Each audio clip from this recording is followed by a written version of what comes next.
First time ko ngang magluto nitong beef broccoli at totoo nga ang kasabihan na pag sumunod ka talaga sa instruction, magiging maganda yung kakalabasan.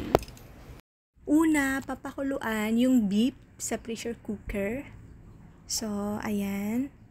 Galing yan sa freezer. Tapos ito transfer ko siya dyan. 1 oras ko siyang papakuluan para malambot kasi 'di ba pag mga beef matigas talaga 'yon, so bibigyan mo talaga siya ng time para lumambot. At habang nagpapakulo nga ako, prepare ko na yung broccoli, yung gulay na sangkap ng beef natin. At ito na nga, hihiwain ko na yung broccoli natin ng isa-isa. Kukuntiin ko siya para medyo madami naman. Kasi isang ano lang to isang puno. I mean, isang buong broccoli, ganun. So, dapat hati-hatiin ko siya para madami, para medyo madami naman. So, ito na nga, tapos na yung pinakuluan ko. Bali, ililipat ko siya sa isang lalagyan. Tapos, dun ako magmamarinate. Dun ko ilalagay yung mga ingredients ko. Tapos, ko siya. Imamarinate ko ng mga 15 to 30 minutes, ganun. Unang sangkap na nilagay ko is 1 egg. And then, soy sauce, 1 cup. Tapos, liquid seasoning, meron, kunti lang naman. And then, after nun, cornstarch, kunti lang din. Pero sa una pa lang, wala pa yung video na to, may magic syrup na ako nilagay, ganon.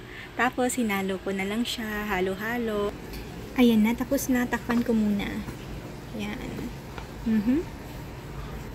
After 30 minutes, pwede ko nang prituhin yung minarinate ko, yung beef natin.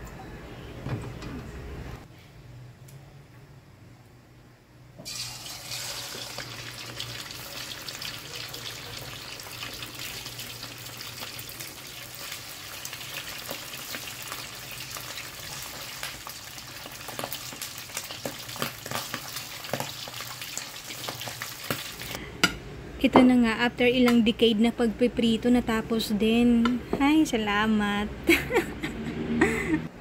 Isinunod ko na yung pagpapakulo ng gulay natin, yung broccoli. So, pagkakulo niyan, saka ko ilalagay yung gulay natin.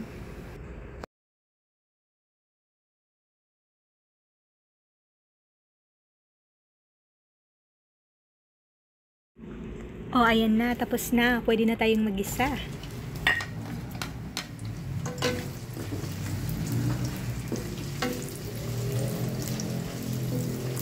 Inuna kong igisa yung sibuyas, tapos kasunod nito yung bawang, tapos yung luya or ginger.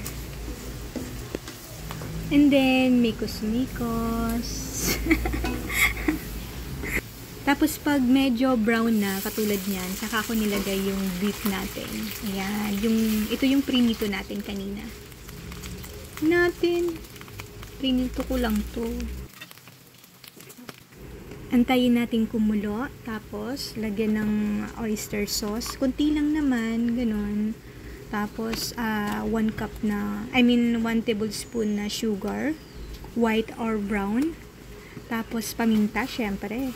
Yun, tapos halo-halo ulit. Mikos-mikos.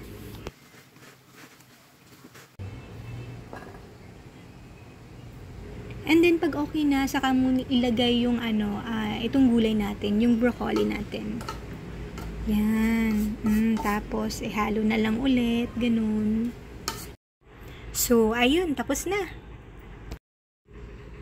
At ito na nga. Tapos na. Ayan. Tcharan!